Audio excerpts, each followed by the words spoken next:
नमस्कार। गर्जना न्यूज में आप सभी का स्वागत है। अभी रशिया और यूक्रेन के बीच जो युद्ध हो रहा है उसमें हिंदुस्तान की भी कवायद बढ़ जाती है। जब जब इंटरनेशनल क्राइसिस बढ़ती है तब तब हिंदुस्तान की सरकार अपने देशवासियों को वापस वतन लाने के लिए अपनी एक्सरसाइज बढ़ा देते हैं। हिंदुस्तान में किसी भी पक्ष की सरकार हो, लेकिन हर एक सरकार ऐसा चाहती है, ऐसा कार्य करती है कि अपना कोई भी हिंदुस्तानी कहीं भी इंटरनेशनल क्राइसिस के वक्त अपने वतन में वापस आ जाए। इसलिए हर सरकार ऐसा प्रयास करती है। ये बात हम इसलिए कह रहे हैं क्योंकि अभी यूक्रेन और रशिया के बीच जो युद्ध हो रहा है, वहाँ यूक्रेन में फंसे भारतीय विद्यार्थियों को वापस लाने के लिए हर संभव प्रयास कर रही है। हम इतिहास की ओर देखेंगे तो इराक में से हिंदुस्तानियों को वापस लाने के लिए तत्कालीन सरकार ने प्रशंसनीय कामगिरी की थी। माना जाता है इस वक्त 1,70,000 हिंदुस्तानियों को वापस वतन लाया गया था। ऐसा माना जाता है कि उस वक्त सभी हिंदुस्तानियों को वापस मुफ्त में लाया गया था। हर हमेश हिंदुस्तानी ऐसा बोलने में गर्व अनुभवते हैं कि हिंदुस्तान में न कोई सहूलत है, न कानून का शासन है। हम इसीलिए विदेश जा रहे हैं क्योंकि हिंदुस्तान में हमें कोई स्कोप नहीं दिखाई देता है। लेकिन जब कोई मुसीबत आती है तब यही लोग हिंदुस्तान की सरकार की ओर देखते हैं। हमारा मानना है ज़्यादातर ये वही लोग हैं जिसको हिंदुस्तान में अच्छी इंस्टीट्यूट में दाखिला नहीं मिला है। इसके कारण वो विदेश में पैसे देकर अपना स्थान बनाने की कोशिश करते हैं। इसीलिए उनकी काबिलियत कम है, इसीलिए वो विदेश जाते हैं। लेकिन ये कहने में उसको चोच है, लेकिन हिंदुस्तान को नीचा दिखाने में कोई कसर नहीं छोड़ते।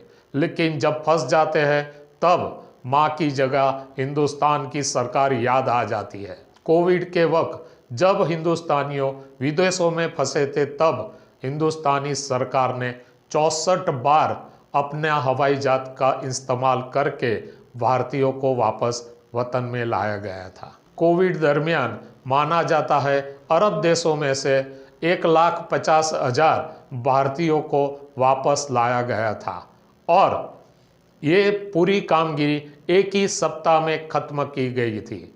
और अगर इंटरनेशनल लेवल पर देखेंगे तो कोई भी सरकार ने इतनी जल्दी अपने देशवासियों को वापस लाने की कवायद शुरू नहीं की थी। अगर आप यूक्रेन से वापस आए लोगों के साथ बातचीत करेंगे तो पता चल जाएगा कि हिंदुस्तानी सरकार ने जितना जल्दी यहाँ वापस लाने की कोशिश की है, ज़्यादातर देशों ने इतनी जल्दी त्वरितता नहीं दिखाई है। फिर भी हर हमेश हम हिंदुस्तानी सरकार चाहे कोई भी हो, मैं बार बार इसीलिए कहता हूँ अभी बीजेपी की सरकार है, इसीलिए न माना जाए हम बीजेपी की बात करते हैं। हिंदुस्तान की सरकार हर हमेश संवेदनशील अपने देशवासियों के लिए रही है। कोविड दरमियान सरकार ने कॉमर्शियल फ्लाइट के साथ साथ नौकादल के जहाज़ों का भी इस्तेमाल किया था।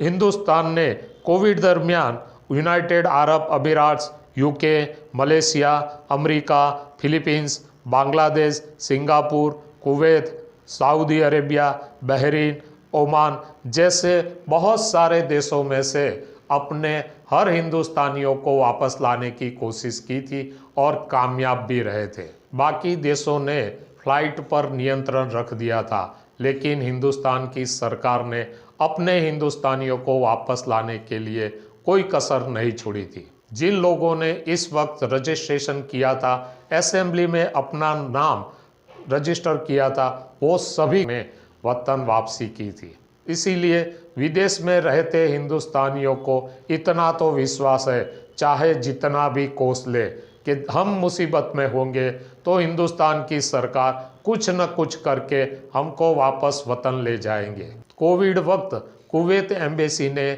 पेमेंट फैसिलिटी भी दी थी। उस वक्त रजिस्ट्रेशन वक्त एक डिक्लेरेशन फॉर्म पर अपने हस्ताक्षर लेते थे और कहा जाता है अपना मेडिकल चेकअप करवाया था और जहाज में बैठने के बाद आरोग्य विषयक माहिती भी दी थी।